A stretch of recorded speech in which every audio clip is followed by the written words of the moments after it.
Assalamualaikum warahmatullahi wabarakatuh. Alhamdulillahirabbil alamin. Hamdan katsiran thayyiban mubarakan fihi kama yuhibbu rabbuna wa yarda. Wa asyhadu an la ilaha illallah wahdahu la syarika lahu wa asyhadu anna Muhammadan 'abduhu wa rasuluh. Allahumma shalli ala nabiyyina Muhammad wa ala alihi wa ala alihi bi ihsan ila yaumiddin. Allahumma inna nas'aluka ilman nafi'a wa rizqan thayyiban wa 'amalan mutaqabbalan. Segala puji dihadapkan kepada Allah. Salawat dan salam semoga tercurah pada Nabi kita Muhammad sallallahu alaihi wasallam. Baik, para jemaah sekalian yang semoga senantiasa dirahmati oleh Allah, pada kesempatan pagi ini kita akan melanjutkan kembali bahasan kita dari Bulughul Maram karya Imam Ibnu Hajar Al-Asqalani. Kita masuk pada bab yang baru, yaitu tayamum.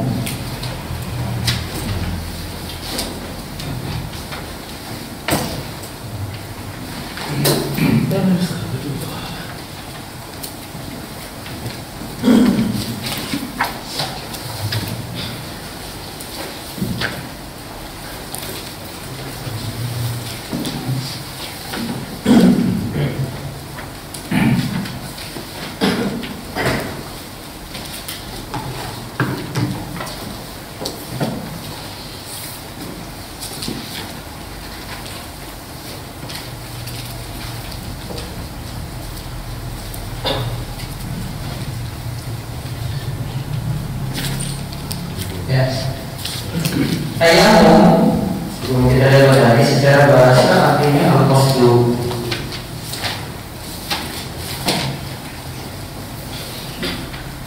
yaitu memasukkan atau meniatkan.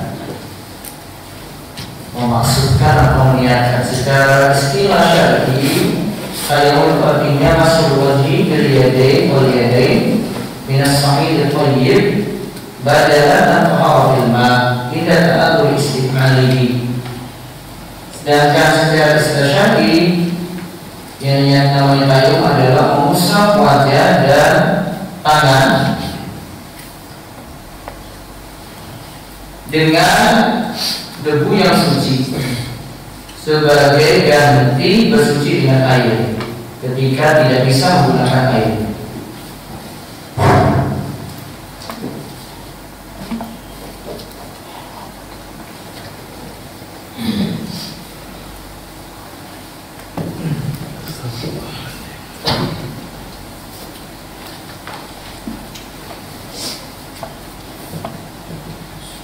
At-tayammum,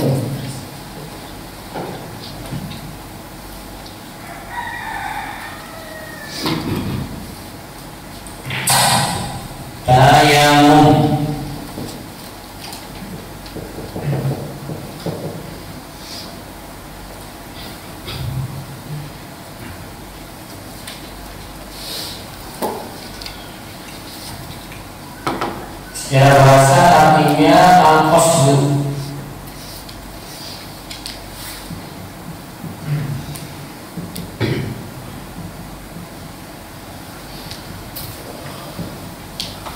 Berniat atau memaksudkan.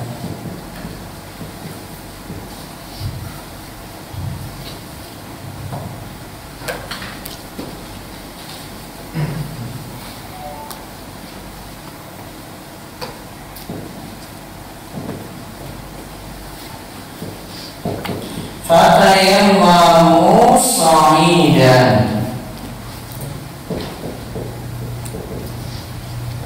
thayyiban.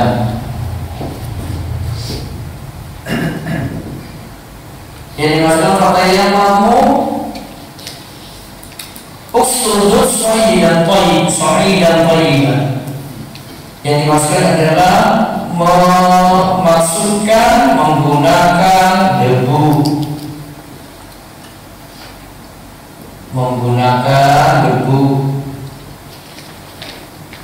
yang suci. Saya memaksudkan.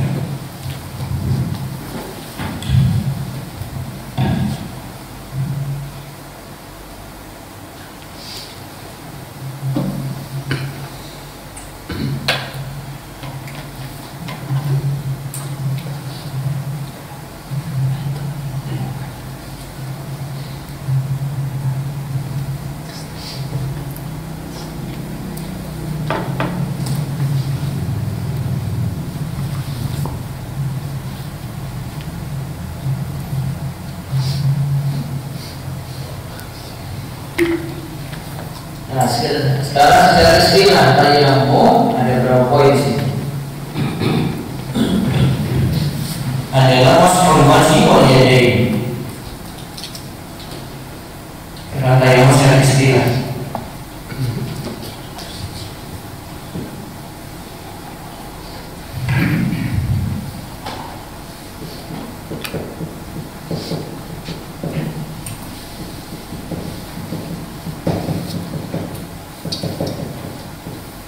Ada situ al-mashu.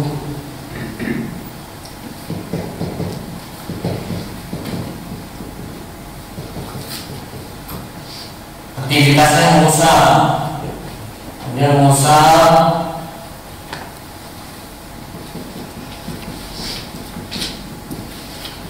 wajah dan tangan.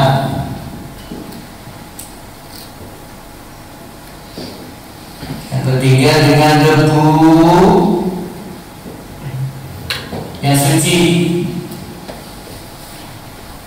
Yang keempat sebagai ganti bersuci dengan air.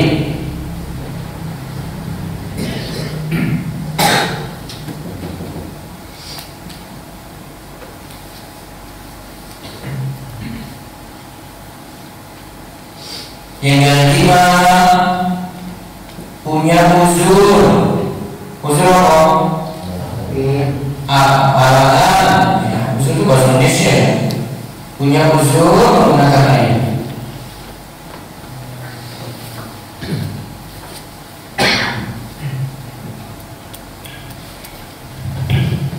Ada 5 poin ya.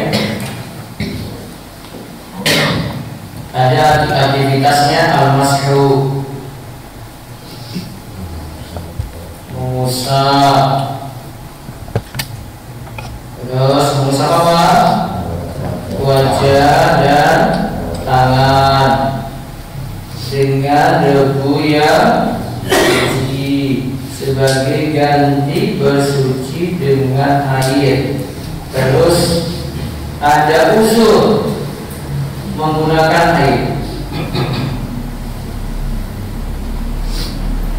Punya uzur menggunakan air. Aktivitasnya mengusap bukan mencuci.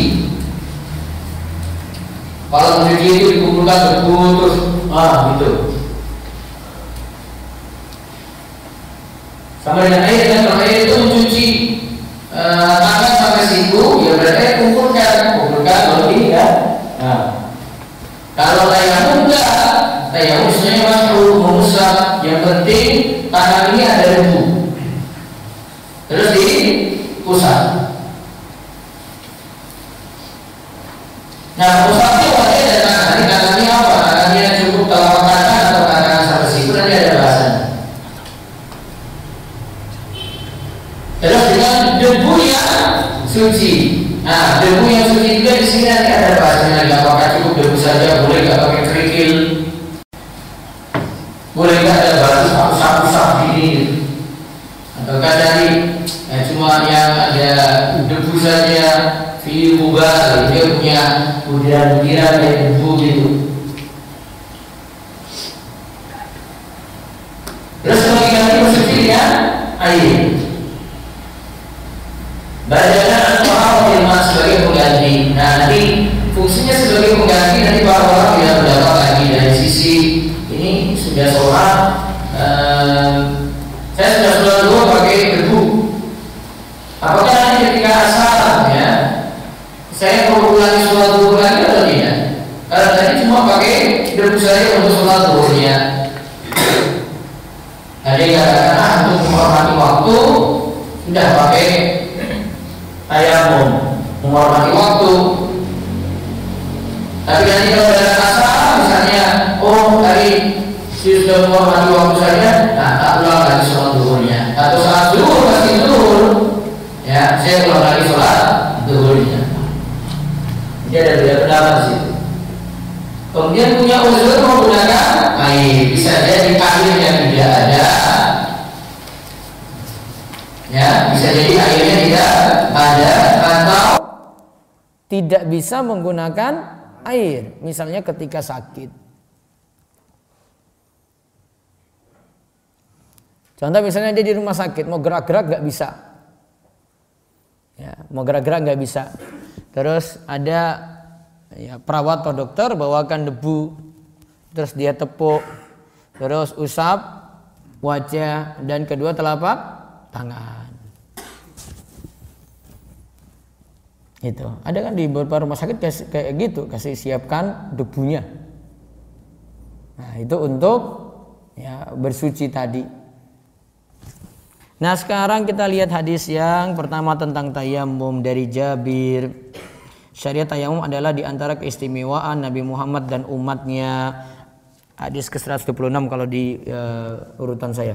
An Jabir bin Abdullah radhiyallahu anhuma anna Nabiy sallallahu alaihi wasallam utitu khamsan lam yu'tahunna ahadun qabli nusirtu birru'bi masirata syahrin wa ju'ilat lil ardu masjidan wa tahura fa ayyuma rajulin adrakathu as-salatu falyusalli wa dzakara al-hadis. Dari Jabir bin Abdullah radhiyallahu anhu Nabi sallallahu alaihi wasallam bersabda, aku diberikan 5 perkara yang tidak diberikan kepada para nabi sebelumku. 5 perkara itu adalah aku diberi pertolongan dengan diberikan rasa takut pada musuh dari jarak sebulan perjalanan. Seluruh bumi dijadikan untukku sebagai tempat sholat dan alat untuk bersuci. Siapa saja yang mendapati sholat di bumi manapun, sholatlah. Nah, siapa saja yang mendapati sholat di bumi manapun, maka sholatlah. Nah sekarang kita bahas satu persatu, nanti ada poin, ada 5 situ, nanti rinciannya ada di bawah. Kita lihat dulu faedah hadis. Pertama, disyariatkan untuk membicarakan nikmat Allah, bukan untuk membanggakan diri. Nah jadi membicarakan nikmat Allah, nyebut-nyebut nikmat Allah dibolehkan. Wah alhamdulillah tadi saya ngaji, ya itu membicarakan nikmat Allah kan? Sombong nggak? Enggak, saya cuma bicara saja. Wah alhamdulillah anak saya itu sebentar lagi nikah gitu. Dia lagi bicarakan apa? Nikmat Allah. Ya. Dia lagi bicarakan nikmat Allah di situ. Selama tidak untuk kesombongan dibolehkan. Ini kita amalkan firman Allah juga surat Ad-Duha ayat 11. Wa amma bi ni'mati rabbika fahaddis. Adapun dengan nikmat Rabbmu fahaddis, maka sebut-sebutlah. Siarkanlah nikmat Rabbmu, siarkanlah. Maka tadi kan Nabi SAW kan sebut nikmat. Nikmatnya apa tadi? U'titu khamsan lam yu'tahunna ahadun qabli. Aku diberi keistimewaan 5 hal yang tidak diberi kepada nabi-nabi sebelumku. Nabi lagi sebut ini nikmat. Ini nikmat yang Nabi SAW lagi sebut. Sombong atau tidak? Tidak, lagi menyebut nikmat. Ya. Ini lagi menyebut-nyebut nikmat, dibolehkan seperti itu. Yang penting tidak apa? Sombong. Ya, namun kadang kalau ini diterapkan untuk media sosial nanti timbang-timbang. Ya, karena nanti ada yang iri. Ya, jenengan posting sarapan pagi sini saja itu nanti ada yang komentar tuh, aduh, enak banget ya. Ya kalau tergantung niatannya, kalau cuma sarapan pagi sini ora ini, kalau dua motor 100 juta misalnya, terus foto, nah, atau punya istri 100 juta, ada, mahar ada 100 juta, nggak ada. Oh selebriti, ya selebriti. Nah terus baca yang kedua.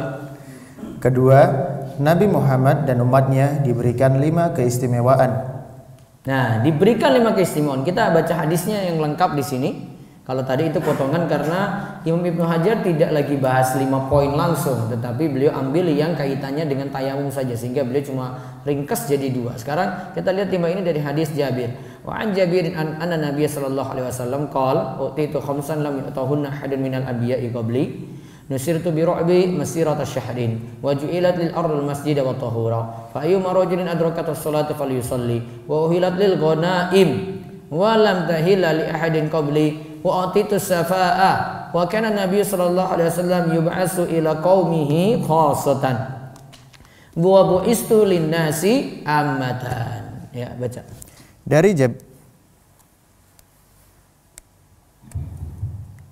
Dari Jabir radhiyallahu anhu, Nabi Shallallahu alaihi wasallam bersabda, "Aku dianugerahi 5 perkara yang tidak diberikan seorang pun dari nabi-nabi sebelumku."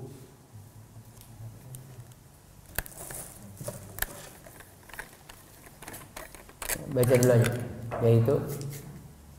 Yaitu 1. Aku diberikan pertolongan dengan takutnya musuh mendekatiku dari jarak sebulan perjalanan. 2. Dijadikan bumi bagiku sebagai tempat sholat dan bersuci untuk tayamum. Maka siapa saja dari umatku yang mendapati waktu sholat, maka hendaklah ia sholat. 3. Dihalalkan harta rampasan perang bagiku dan tidak dihalalkan kepada seorang nabi pun sebelumku. 4. Dan aku diberikan kekuasaan memberikan syafaat dengan izin Allah. 5. Para nabi diutus hanya untuk kaumnya saja, sedangkan aku diutus untuk seluruh manusia. Hadis riwayat Bukhari dan Muslim. Baik, sekarang lihat di bawahnya keistimewaan. Ketiga, hadis ini jadi dalil bolehnya Gak ada keterangan di bawahnya. Nafi. Ada salah ambil file. Coba saya bacakan. Ada situ saya sudah ada 5 poin tuh, mungkin tulisan yang lama. Keistimewaan yang diberikan pada Nabi Muhammad SAW. 1. Musuh diberikan rasa takut walaupun jarak antara beliau dan musuh sejauh sebulan perjalanan. Nah, jadi sebelum Nabi SAW datang, kalau mau pergi perang itu musuh sudah dalam keadaan takut. Ya, sejauh sebulan perjalanan. Wih, Nabi Muhammad mau serang kalian itu. Wah, itu sudah takut duluan itu. Itu belum maju. Ya, baru dapat kabar nanti Nabi SAW misalnya mau ke Tabuk gitu. Itu sudah pada takut itu. Sudah diberikan rasa takut yang luar biasa. Ya, ini keistimewaan dari Nabi Muhammad SAW. Ini karena keistimewaan iman beliau, terus orang-orang yang sekitar beliau juga yang mendukung, ya. Karena iman, ya, pembinaan akidah, pembinaan iman. Beda kalau orang itu jauh dari iman. Ya. Kalau jauh dari iman, kalau disuruh perang kayak gitu, ya dia bawa jimat, nanti ada dukun, nanti ada yang pakai ilmu-ilmu hitam, gitu. Itu kalau nggak punya iman. Perangnya dia pakai tempuh segala cara, yang penting itu menang. Kalau Nabi SAW tidak. Nabi nggak pakai ilmu anti bacok, enggak. Ya, ilmu-ilmu kebal Nabi nggak pakai. Kalau kita saat ini kan pakai kayak gitu ya. Orang-orang pergi perang, ada yang anti-anti kayak gitu itu.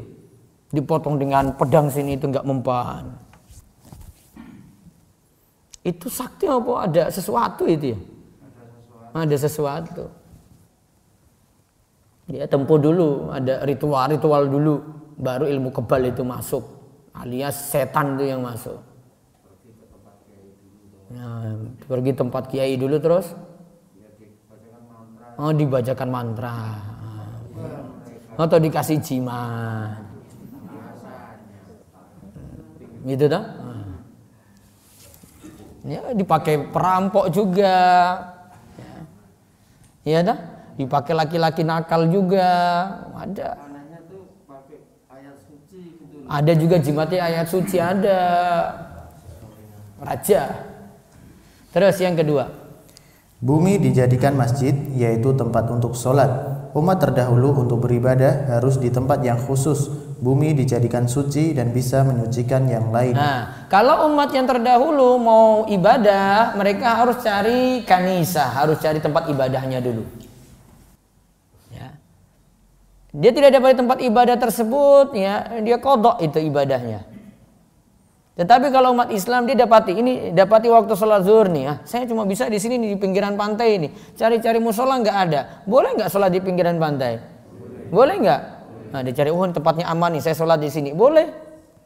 Dia di tengah hutan, nah, tengah hutan, kokam misalnya masuk hutan, ya. Terus nggak ada tempat di musola, nggak ada ini nggak ada, sudah. Ini ada air nih, kita sholat di sini aja di pinggir sungai, boleh atau tidak? Boleh. Kita nggak disuruh ya cari tempat mana untuk ada cari musola khusus atau tempat khusus tengah hutan baru sholat di situ, enggak. Boleh sholat di tempat manapun, keistimewaan umat Islam. Kalau yang terjadi pada Nabi sebelumnya, mereka harus cari tempat ibadah yang khusus. Ya, mereka punya tempat-tempat ibadah yang khusus. Nanti mereka ibadah di situ. Ya, itu sering kita dengar ada cerita, ada kisah Maryam, ya. Ada punya tempat ibadah khusus, ya. Dia di mihrab, itu tempat ibadah khusus mereka. Ya, ada lagi Juraij, itu dia tempat ibadah khusus. Dia punya tempat ibadah khusus. Juraij itu di tempat ibadah yang khusus. Dia ibadah di situ. Namun kalau Juraij kan dituduh selingkuh. Padahal nggak pernah keluar ya ibadah terus. Namun dituduh selingkuh. Dia tidak bisa keluar dari tempat ibadah itu untuk ibadah tempat lainnya. Harus di situ. Kalau umat Islam bisa di bumi manapun. Terus bumi ini, tanah yang ada dijadikan suci dan bisa menyucikan yang lainnya.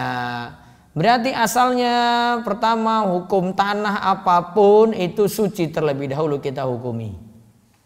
Dapati tanah ini nggak usah hukumi najis dulu.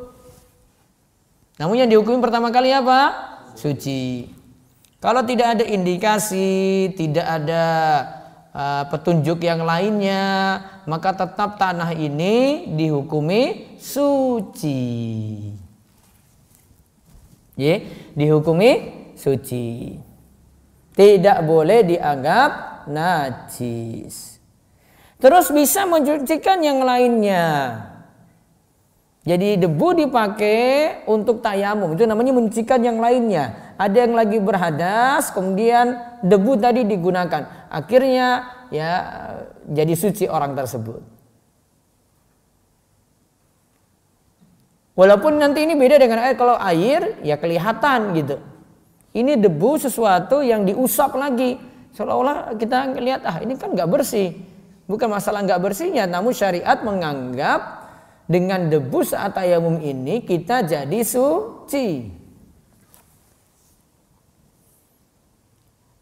Dan di dalam hadis ini waju'ilat lil ardu al ardu, nanti ada penjelasannya yang dimaksudkan bumi ini semua permukaan bumi.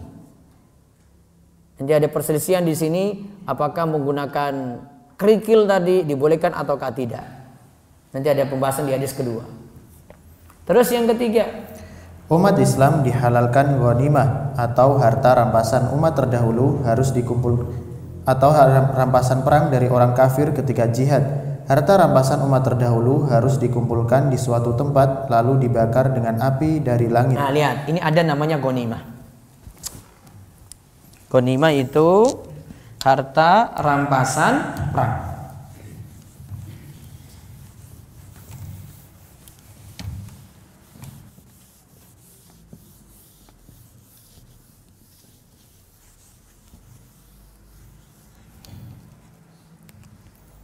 Istilahnya apa tadi?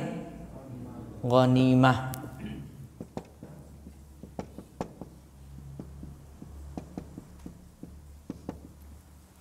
Harta rampasan perang. Kalau bagi umat Islam nanti dibagi-bagi. Untuk umat Islam ya, umatnya Muhammad ya. Ghanimah diperoleh nanti apa? Dibagi-bagi setelah dikumpulkan. Kenapa dikumpulkan dulu? Misalnya ini ada perang toh. Terus ada harta-harta yang ada kan? Kenapa dikumpulkan dulu? Nah, biar rata. Karena nanti kalau tidak dikumpulkan, nanti dia milih-milih nanti. Wah, iki aku yang tok iki. Ini ghanimahku, ini ghanimahku. Ya. Kalau dibagi ya, nanti sudah dibagi adil itu. Maka nanti dibagi-bagi, berarti kita bisa manfaatkan. Namun kalau umat sebelum Muhammad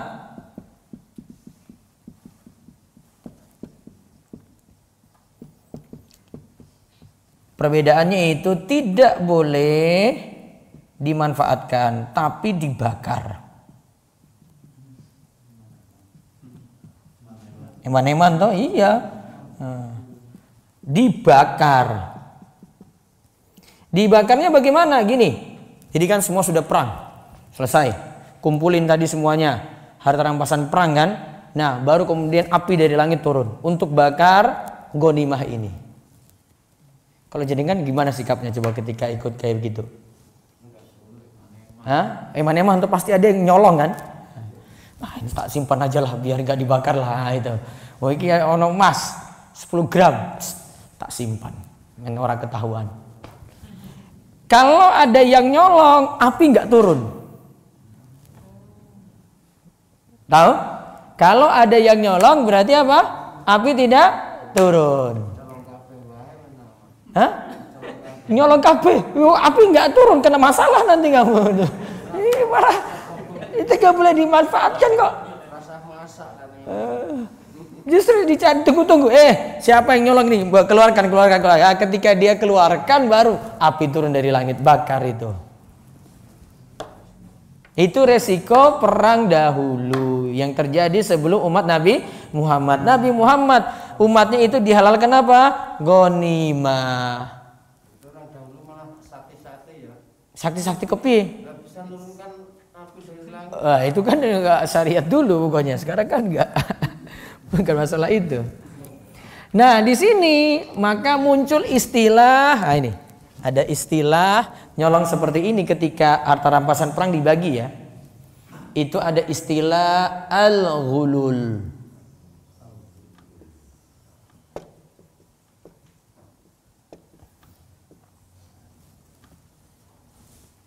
Tadi harusnya kan dibagi atau kan tadi harusnya dibakar, tetapi ada yang ambil. Namanya apa? Al-ghulul. Bahasa saat ini kalau mau didekatkan itu istilahnya korupsi. Nah itu. Kalau nyolong korupsi. Bukan, ini pendekatan istilah saat ini. Dia ambil harta tadi diam-diam.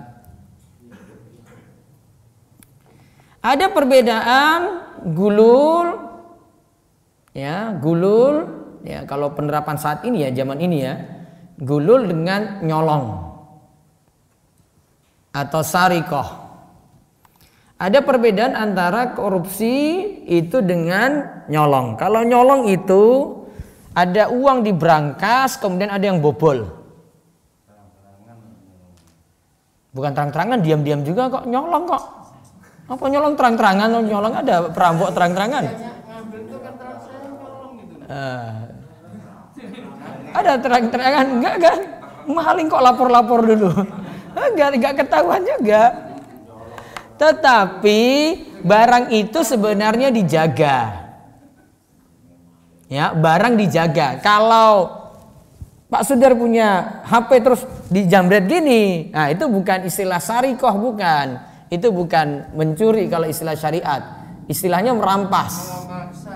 Memaksa, itu lebih parah. Tapi kalau ini ada barang yang terjaga, ini saya pegang nih barangnya nih ya. Saya pegang, saya simpan dalam lemari kan, dalam brankas kan. Kemudian ada yang datang bobol. Itu namanya nyolong. Istilah bahasa Arabnya sarikoh. Konsekuensinya apa kalau ada yang lakukan ini? Potong tangan. Kenapa potong tangan? Yang ngambil tangan, biar tangannya nggak nyolong lagi. Ya sudah, nggak bisa nyolong lagi kan karena dipotong. Adil nggak hukumannya? Adil. Sekarang korupsi hukumannya apa?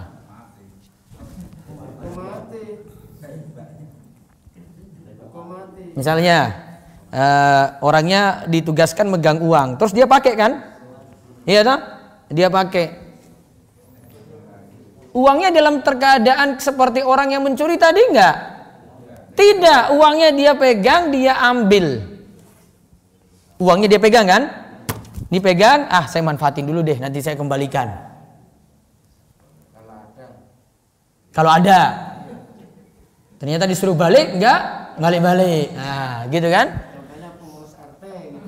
Ya terserah mau pengurus RT kayak tak amir kayak karapmu Pak. Udah, tadi uangnya seperti mencuri atau tidak tadi keadaannya? Tidak. Ini kan pegang dia, nggak disimpan-simpan kok, pegang sendiri, manfaatin sendiri kan? Namun dia orang yang diberikan amanah. Kalau gitu hukumannya apa? Hukumannya ya Potong tangan adil nggak? enggak. Kalau dia dipotong tangan masih bisa ini gulul nggak? Bisa. Bisa atau tidak? Bisa. Otaknya yang jalan kok. Iya. Ambil otaknya, ya mungkin ambil otaknya bisa. Kalau hukuman mati adil atau tidak? Adil. Kepiye? Ya betul. Mana dia bunuh orang? Coba dia bunuh orang di mana? Kamu suruh hukum mati? Koruptor suruh hukum mati? Mana? Mana dia bunuh orang? Apa? Ada pembelanya malahan. Wah, itu malahan tuh. Mana? Adil nggak? Enggak. Gajiannya lo Iya tahu. Kita kan lagi bahas hukum. Mana hukum yang adil untuk dia? Tahu salah. Tapi kan ada penyikapan yang benar. serahkan pada Allah. Nah, kalau mau adil, hukumannya adalah kan itu masalah amanat dia kan? Berarti amanatnya dicabut. Alias diapain? Pecat. Terus setelah itu Suruh kembalikan. kembalikan, ganti rugi tak? Nah, ganti rugi. Terus apa lagi? Asetnya diambil. Ya asetnya diambil tadi sudah diambil. Terus apa lagi? Hukum. Ya wes nama baiknya sudah terbongkar tadi sudah wes dipecat kok. Apa lagi? Dipenjarakan loh. Nah itu namanya takzir, penjara. Itu tergantung keputusan hakim. Kalau hakim bilang dia, wah ini orangnya gila luar biasa ini masa 1 triliun dia korupsi, hukum mati saja deh. Terserah hakim. Merugikan orang banyak dia itu. Ya, terserah hakim. Itu namanya takzir. Takzir itu hukum yang tidak ditetapkan dalam syariat. Tidak disuruh potong tangan, tidak disuruh hukum cambuk 100 kali, 80 kali, 40 kali, enggak. Tergantung keadaan. Jadi hukumnya tidak ditetapkan oleh syariat. Nanti hakim itu keputusannya bagaimana? Nah, para ulama itu istilahkan yang korupsi tadi itu dengan gulul karena sifatnya sama. Tadi kan ada harta rampasan perang kan? Tadi ada yang ngambil diam-diam kan? Padahal itu kan harus amanat ya, dijaga gitu. Ada yang ngambil diam-diam maka disebut dengan apa? Gulul. Apa yang kurang di situ? Ya, sifat amanah. Maka ada 2 faktor penting ketika seorang itu menjadi pegawai atau diangkat atau ingin memilih pegawai. Pegawai itu harus punya 2 sifat yang paling utama. Ya, kau juga pegawai Pak nanti Pak. Ada 2 sifat utama. Apa? Al-Qawi. Ini sifatnya Nabi Musa alaihissalam yang Allah sebut ya. Ketika dipekerjakan oleh Nabi Syuaib. Al-Amin.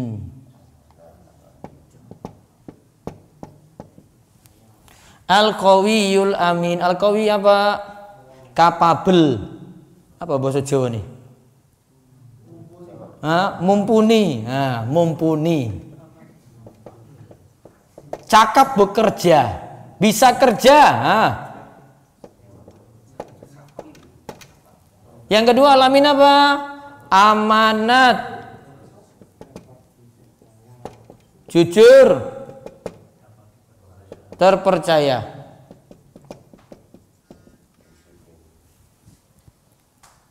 Kalau punya pegawai seperti ini, wah beruntungnya luar biasa itu. Namun kalau jenengan cuma dapat salah satu, pilih yang mana? Al-Qawi atau Al-Amin? Ya jenengan jadi manajer, Pak Parjo jadi manajer. Jenengan pilih yang ahli. Iya. Kalau dia korupsi gimana? Hah? Iya, dia kerja terus ya, jenengan bolak-balik ganti pegawai. Iki wes korupsi, besok milih lagi. Tapi ahli mengerjakan sesuatu. Iya, ahli ngerti ahli, tapi duitmu entek terus, Pak.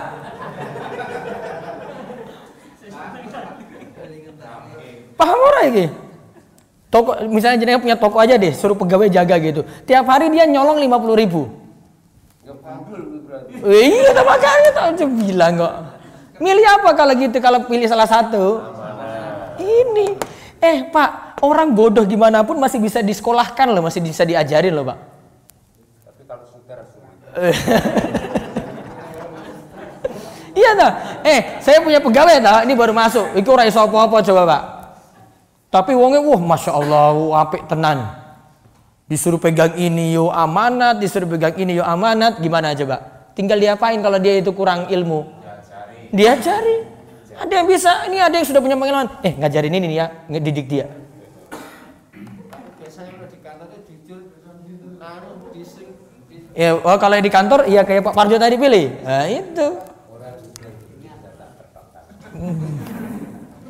Paham toh? Dua sifat ya. Yang pertama apa? Al-Qawi, yang kedua Al-Amin. Yang mahal itu yang kedua sebenarnya.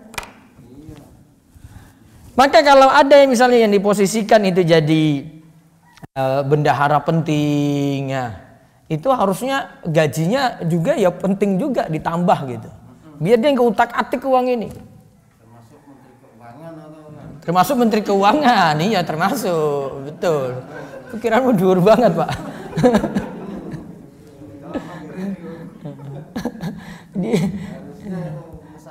Iya, harus dia diperhatikan. Misalnya di ketakmiran atau di RT ini orang ini dijaga. Ya, istilahnya dimanjakan deh. Dia mau apa gitu, yang penting dia itu amanat, jangan utak-atik yang ini. Janganlah ketua malah bayarnya gede tetap. Iya, jangan malah ketua, bisa bendahara, dia orang yang ahli di situ, dia masalahnya bolak-balik uang masuk gitu loh. Nah, itu kaitannya dengan apa tadi istilahnya? Gulul.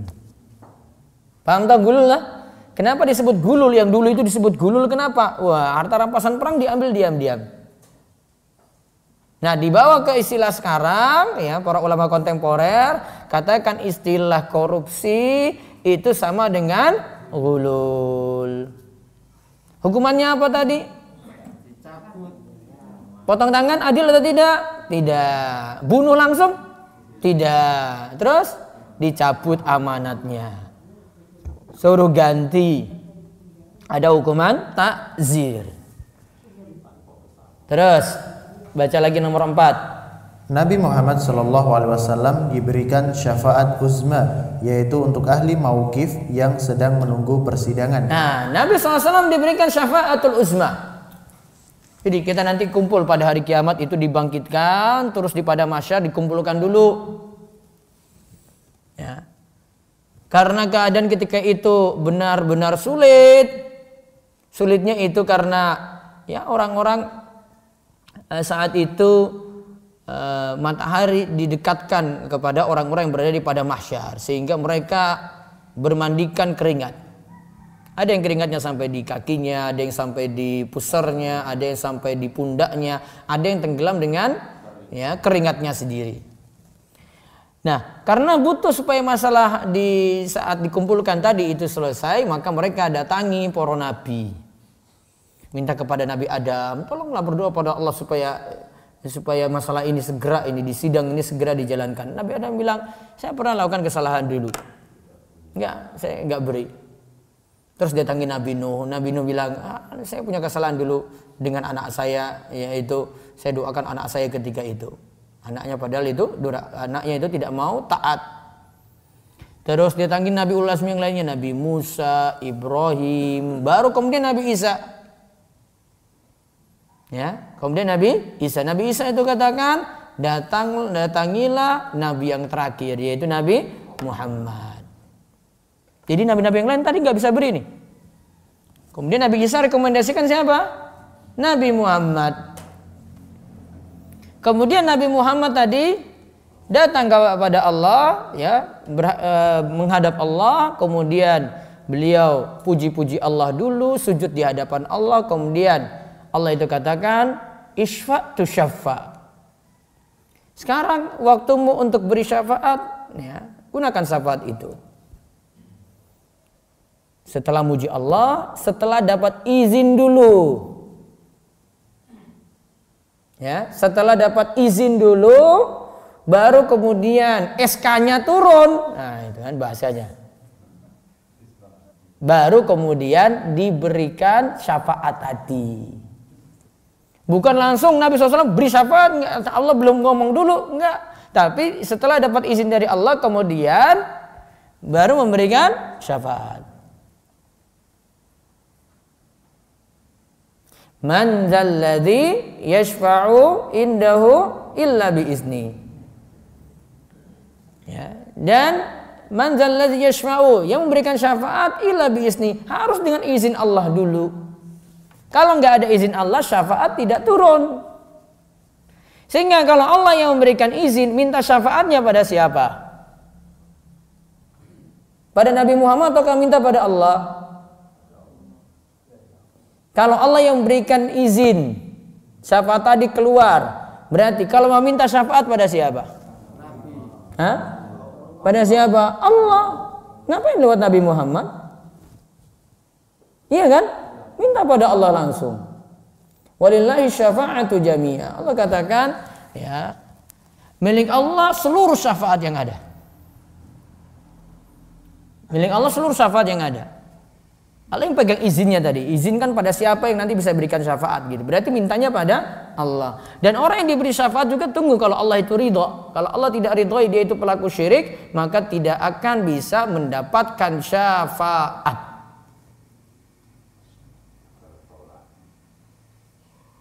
Itu namanya syafaatul uzma. Uzma itu artinya besar, paling besar, syafaat paling besar nanti pada hari kiamat untuk ahli mauqif yang menunggu persidangan. Terus yang kelima, Nabi Muhammad SAW diutus pada seluruh umat manusia. Nabi lainnya diutus pada umatnya saja. Nah, Nabi Muhammad diutus pada seluruh umat manusia. Keistimewaan Nabi Muhammad di situ. Sedangkan Nabi yang lainnya cuma diutus pada kaumnya saja. Jadi Nabi Muhammad kepada seluruh umat manusia. Jadi bukan hanya kepada bangsa Arab. Ya, nanti ke India, syariatnya masuk di India, Pakistan, Asia, ya, Eropa, Amerika, Australia, masuk semua syariat ini. Nabi syariatnya untuk siapa saja. Maka syariat Nabi Muhammad sifatnya universal kepada seluruh manusia. Salatnya ya berlaku di semua, ya, kalangan, di setiap, ya, benua, setiap negara berlaku sholat tadi. Ada syariat jilbab berlaku juga untuk semua. Bukan hanya untuk orang Arab saja, jadi nggak boleh bilang, wah itu kan dulu di Arab tuh banyak debu sehingga orang itu pakai jilbab, wah ada yang pakai cadar. Bukan. Syariat ini untuk seluruh umat manusia. Pokoknya yang ngaku itu Islam, maka berlaku syariat ini. Itulah kenapa syariat Islam disebutkan rahmatan lil alamin. Rahmat bagi semesta alam, seluruh alam. Makna rahmatan lil alamin itu bukan berarti kita toleransi pada siapapun. Ya. Nanti siapa saja dijaga, ditolong itu. Ya. Ini lagi ibadah di gereja, ditolong. Bukan. Urusanmu apa di situ? Itu urusan Pak Polisi, bukan kamu. Itu jaga masjid itu loh. Masa jaga yang lain? Rahmatan lil alamin salah tempat. Bukan kamu masuk tempat ibadah mereka, nyanyi sholawatan itu di tempat ibadah itu. Bukan. Biar apa coba? Biar dibilang wow gitu, toleransi, paling toleran gitu. Toleran dari mana? Nggak punya harga diri. Ya, nggak punya harga diri itu. Apa-apa masuk gitu. Mana toleransi di situ? Itu nggak toleransi. Itu nggak ngerti itu.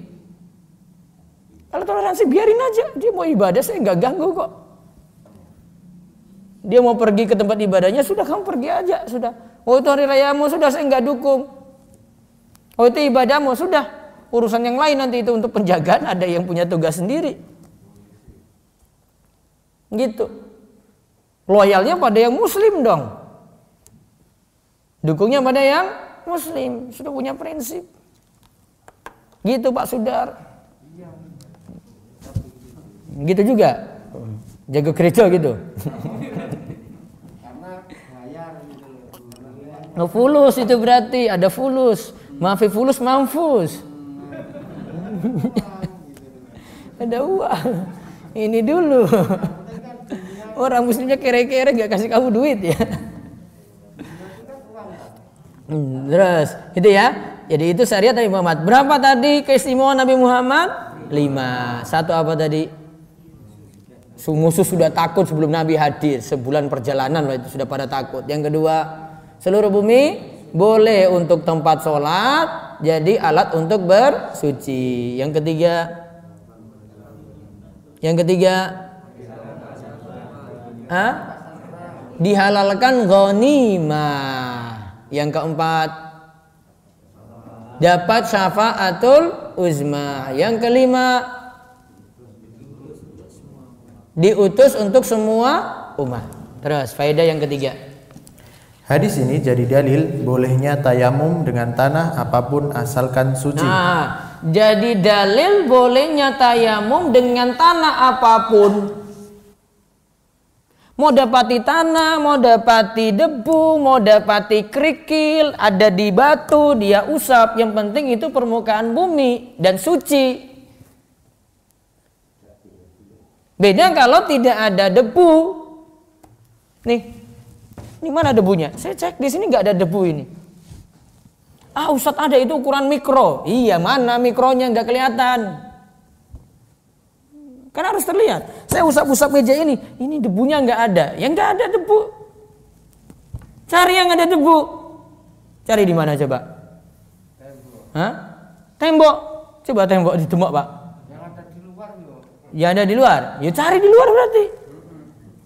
Kalau temboknya sini bersih nggak ada debu, ngapain? Yang ada cuma cat. Cat itu debu atau tidak? Enggak. Itu bukan suatu permukaan bumi lagi. Paham kan? Pakai bedak boleh nggak? Bedak ganti untuk tayamum boleh nggak? Enggak, bedak bukan permukaan bumi. Di karpet ada debunya nggak? Ada. Coba dicek. Oh enggak, tak suruh ini disedot nanti, berarti kurang disedot itu Pak. Enggak ada, kalau enggak ada cari luar. Tidak di sini gitu loh. Karpet di tempat saya mungkin. Oh, karpet tempat jenengan iya. Kalau tempat Pak Marjo juga. Terus kalau misalnya lagi nggak ada di sawah di mana coba? Tanahnya ada kan jelas. Nah sekarang di kendaraan misalnya di bis mana debunya? Masa nggak ada debu di bis? Itu di lantai itu. Misalnya debunya ini diinjak orang ya maaf yang kakinya diangkat itu. Bukan lah, yang sudah ada di bawah aja itu ambil debu, kan nggak disuruh mandi debu, enggak. Di pesawat di mana debunya? Hah? Di bawah atau di joknya? Di bawah. Aspalnya itu. Ya kan coba lihat kocor pesawat itu, apa ada debu? Wah, dipecat nanti itu. Dan tukang cleaning service-nya masa ada debu di situ? Di joknya ada? Enggak. Apa rusak-rusak joknya? Enggak ada debu. Ya, yang ada di bawah. Kan enggak disuruh ambil banyak-banyak, cuma gini kan sudah ada debu kan? Sudah dipakai untuk usap muka dan telapak tangan, selesai. Terus yang keempat, boleh sholat di tempat manapun di muka bumi, kecuali ada tempat yang tidak dibolehkan untuk sholat. Apa contohnya? Pasar masih boleh. Apa? Kuburan. Apalagi kamar mandi, tempat pemandian. Apalagi tempat menderumnya unta. Kandang unta nggak boleh, kandang kambing masih boleh. Ya. Kalau di masjid yang ada kubur nanti dilihat. Kalau masjid satu dengan kubur, ya, masjidnya satu dengan kubur. Tahu nggak satu dengan kubur? Ada toh? Nah, satu dengan kubur nggak boleh berarti. Namun kalau sudah dipisah tembok atau masuknya itu berbeda, masuknya berbeda ya. Oh kalau ke masjid ini, kalau ke kubur ini, walaupun mungkin pas di sisi barat, tetapi jalannya beda. Cuma masjidnya dibuat di situ memang tempatnya. Kalau itu boleh. Kalau satu dengan masjid nggak boleh. Nah biasanya itu kalau ada yang punya wakaf masjid, kemudian dia minta nanti saya dan keluarga dikuburkan di sini yang ketika meninggal. Nah itu yang jadi masalah itu biasanya masjidnya. Atau biasa ada tokoh-tokoh besar juga itu ada yang minta dikuburkan dalam masjid.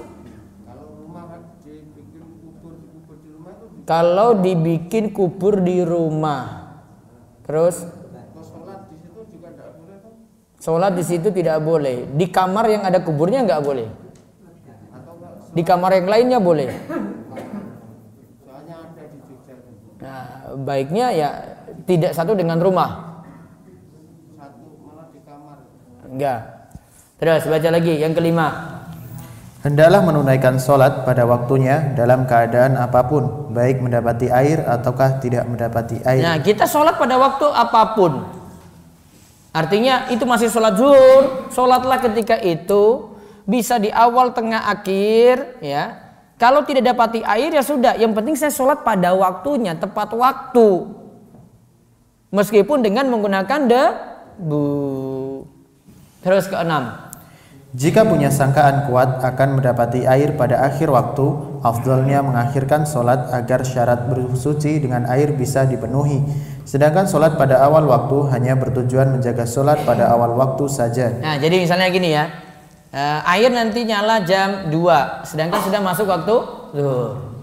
Sudah dipastikan jam 2 tadi kan, mending sholatnya diundur daripada kerjakan di awal waktu zuhur dengan tayamum. Itu kalau bisa dipastikan. Kalau nggak dapat ya sudah langsung tayamum kemudian sholat. Terus yang ketujuh.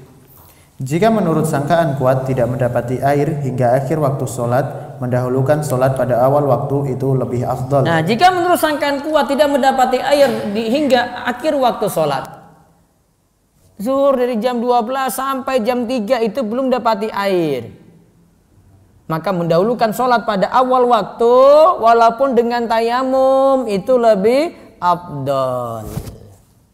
Nah sekarang lagi perjalanan ke Jakarta, di bis ingin sholat zuhur, sedangkan pasti nanti jam 3 asar sudah tiba di Jakarta ada musola. Sholat di bis atau nanti jam 3? Hah? Nanti jam 3. Daripada di bis dia menggunakan tayamum, mendingan dia undur, bisa sholatnya sambil berdiri, bisa sholatnya di tempat sholat ada air. Ya. Kecuali kalau dia undur, wah ini kok sampai asar juga belum, ini sudah mau maghrib ini. Nah dia segerakan sholat ya zuhur dan asar jamak takhir walaupun dengan menggunakan tayamum. Wallahu a'lam bishawab. Itu yang kita bahas untuk pagi ini. Satu hadis ternyata yang bisa kita kaji. Insyaallah hadis yang berikutnya itu tentang tata cara dan debunya bagaimana, tata cara tayamum seperti apa ya, nanti insyaallah pertemuan Sabtu dan Ahad pekan depan. Baik, ada pertanyaan silakan. Tes.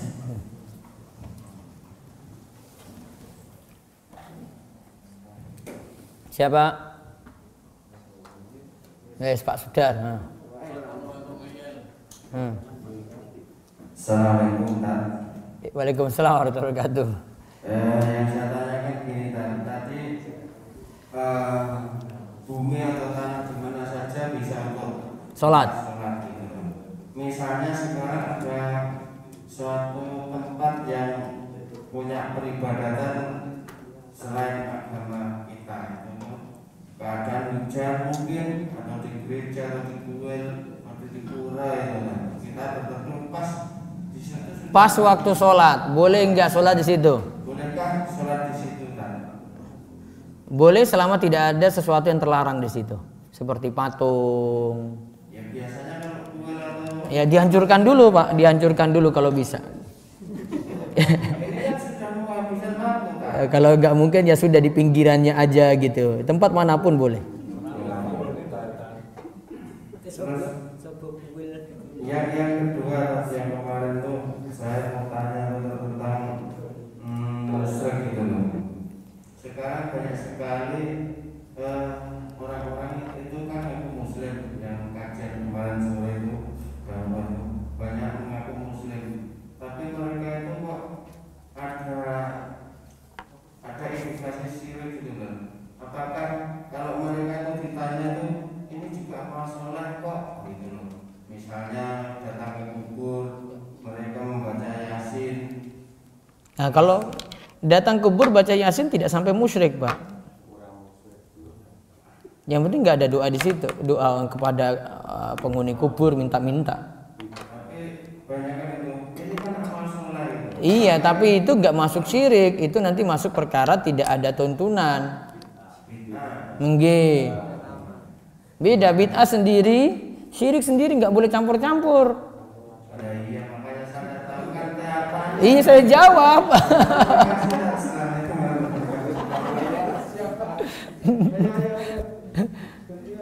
Ayo, kalau nggak lewat Zoom.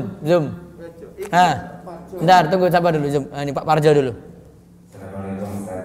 Waalaikumsalam warahmatullahi wabarakatuh. Yang ingin saya tanyakan tentang syafaat. Syafaat. Ketika itu kalau tidak salah Yasin 65. Maka dari itu Muhammad SAW itu bersujud memuji pada Allah.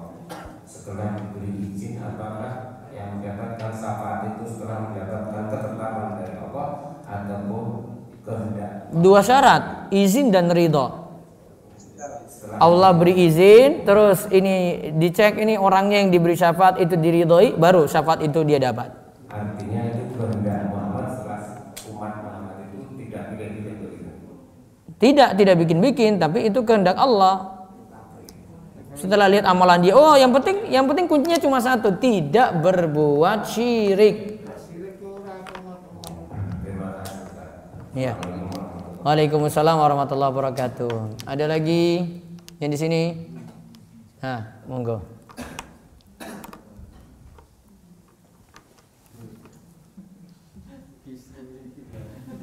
Ya langsung saja yang saya tanyakan terkait dengan perbedaan antara syafaat sama wasilah. Nah, Perbedaannya. kalau wasilah perantara, syafaat itu bagian dari wasilah. Tapi kalau kita bahas syafaat tadi, ini istilah untuk hari kiamat. Ya, kalau misalnya temukan dalam ayat itu sebenarnya syafaat ada dua ya, ada syafaat duniawi, kita jadi perantara untuk orang, ada syafaat ukhrawi. Syafaat duniawi itu gini, saya jadi syafaat untuk misalnya Pak Sudar wong sugih. Terus saya butuh bantuan, saya lewat Pak Parjo. Pak Parjo kalau Pak Sudar kan konco dekat. Terus saya datang ini, Pak Parjo, tolong dong bilang sama Pak Sudar. Nah, Pak Parjo di sini posisinya syafaat, melobi. Ya, ada yang butuh, ya, ada yang nanti akan penuhi, tapi lewat perantara. Itu urusan dunia.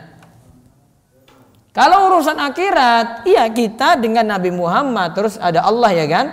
Tetapi untuk urusan akhirat syafaat tadi harus dengan dua syarat, syafaat itu baru turun. Pertama dengan apa? Izin Allah. Yang kedua ridha Allah.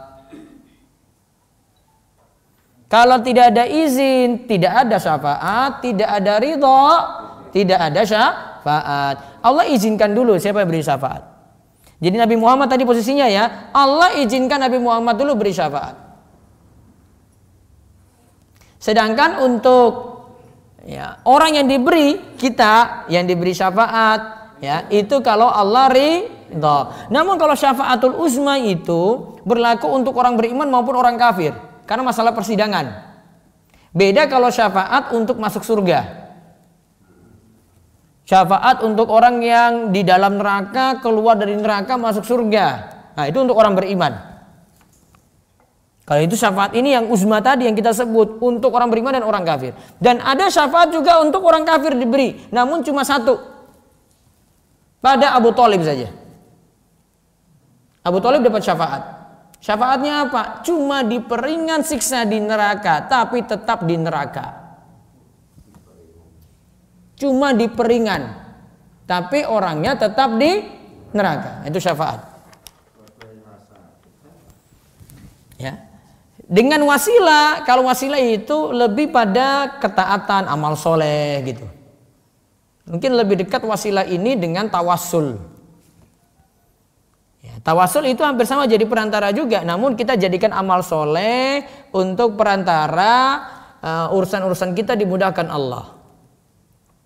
Misalnya kita mau berdoa ya, kita jadikan tawasul dengan nyebut amal soleh kita atau dengan asmaul husna,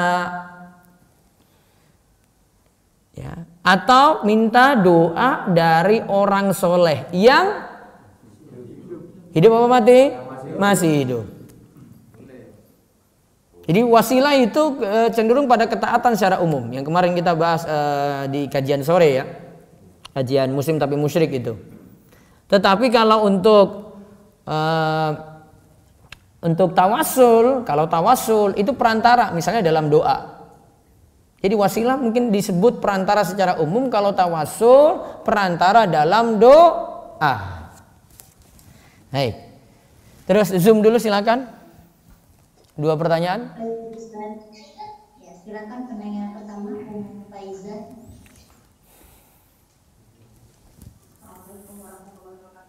Waalaikumsalam warahmatullahi wabarakatuh.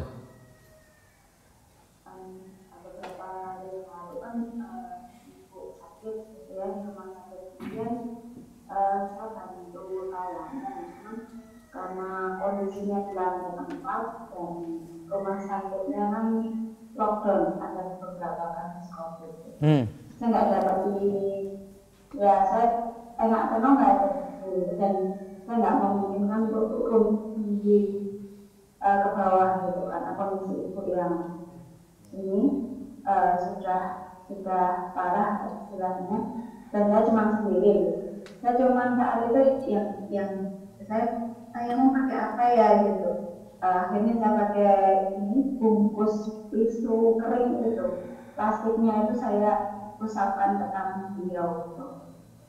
Itu gimana yang pertama. Yang kedua tuh setelah saya ini balik mau sholat gitu, saya berhenti sholat, saya memang saya suruh ini jamak kosor, zuhur sama asar. Setelah beberapa waktu itu ibu terlihat sedih, terus kemudian bilang sholatnya nggak sah gitu dalam bahasanya beliau. Saya nggak sah. Nah nggak sah kenapa bu? Ya kalau nggak sah ya gimana kalau saya mau pulang terus nanti sholat lagi gitu.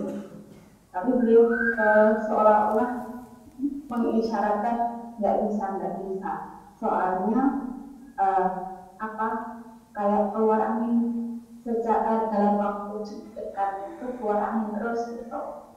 Ya saat itu karena melihat kondisi ibu ya saya cuma bisa istilahnya ngayam-ngayam gitu. Saya nggak mampu karena kondisi seperti ini kalau memang nggak memungkinkan saya mengulang sholatnya, insya Allah juga nggak tahu gitu. Itu yang jalan kita sampai sekarang. Itu gimana Pak? Terima kasih. Baik. Kenapa milih jamak qashar, Bu? Karena kondisinya lemah gitu. Baik. Qasharnya karena jadi musafir atau bukan? Kalau kondisinya iya, karena beda provinsi ya. Oh ya, berarti ya taib jamak qashar. Jamak qasharnya boleh. Tapi tayamumnya tadi saya nganggap masalah karena nggak ada debu di plastik tadi itu. Tisu, tisu bukan debu. Jadi kondisinya lihat urutannya aja Bu. Yang pertama kalau ada air, tidak bisa gunakan air atau airnya tidak ada, berarti gantinya apa? Tayamum, debu. Tetapi kalau tidak ada debu, tempatnya bersih sudah, dia atau di ruang hampa atau bagaimana gitu, nggak ada apa-apa, maka bersuci jadi gugur, berwudu dan tayamumnya jadi gugur, ya, dia sholat apa adanya. Yang penting sholat. Tapi saya masih yakin ada debu di ruangan itu. Bisa cari di lantainya, di temboknya, coba dicek lagi, atau biasanya di kaca gitu, ada bagian ada debu, nggak perlu banyak-banyak, sedikit aja. Kalau didapati maka debu ini yang tetap digunakan. Gitu ya Bu ya? Maaf, jadi caranya gimana? Kalau di rumah sakit kalau aplikasi nyatanya, karena Ibu ambil ini aja. Nggak bisa apa namanya dulu gitu kan, nggak bisa bergerak. Bisa ibu tayamumkan. Nggak, orang tua nggak mesti bergerak, ibu tayamumkan. Ya, bawa debu. Iya, usapkan ke mukanya, usapkan ke tangannya, itu namanya mentayamumkan. Mentayamumkan boleh. Waalaikumsalam. Baik, satu lagi terakhir di Zoom, silakan. Via chat Ustaz. Assalamualaikum Pak Ustadz, situasi sedang umroh Ramadan, iya, di mana banyak jamaah dan jika meninggalkan tempat sholat akan diambil orang tempat sholat kita. Iya. Apakah boleh bertayamum jika kita kentut? Tidak boleh. Resikonya keluar, dan resiko keluar kentut maka disuruh berwudu. Di sekitar Ka'bah itu sudah ada keran-keran juga untuk berwudu kalau zaman ini ya. Terus untuk keluar pun masih bisa dijangkau. Ya tempatnya risikonya seperti itu ya, risiko ibadah. Ya nggak bisa langsung saya tayamum saja, nggak bisa. Ada air, masih bisa menggunakan air. Ada zam-zam juga melimpah di situ. Zam-zam boleh juga digunakan untuk wudu. Maka tidak bisa berganti pada tayamum dengan debu. Baik, terakhir di WA. Bismillah Ustadz, izin bertanya, si A sedang berpuasa dan ketika buang air besar dijumpai darah yang keluar dari dubur, apakah puasanya sah Ustadz? Darah yang keluar dari dubur, kaidahnya itu cuma pengaruh ke batalnya wudhu ya, dan kalau itu sholat ya sebentar, itu cuma berpengaruh pada batalnya wudhu saja dan itu najis. Tetapi kalau dihukumi pada batal puasa, tidak membatalkan puasa, tidak pengaruh ke puasa untuk keluarnya darah tadi. Wallahu a'lam. Baik, itu saja kita cukupkan. Insyaallah sore nanti ada kajian Muslim tapi musyrik secara qaidul arba, dan Sabtu dan Ahad pekan depan tetap ada seperti biasa. Kita cukupkan. Kita tutup dengan doa kafaratul majlis. Subhanakallahumma bihamdik, asyhadu an la ilaha illa anta, astaghfiruka wa atubu ilaik. Assalamualaikum warahmatullahi wabarakatuh.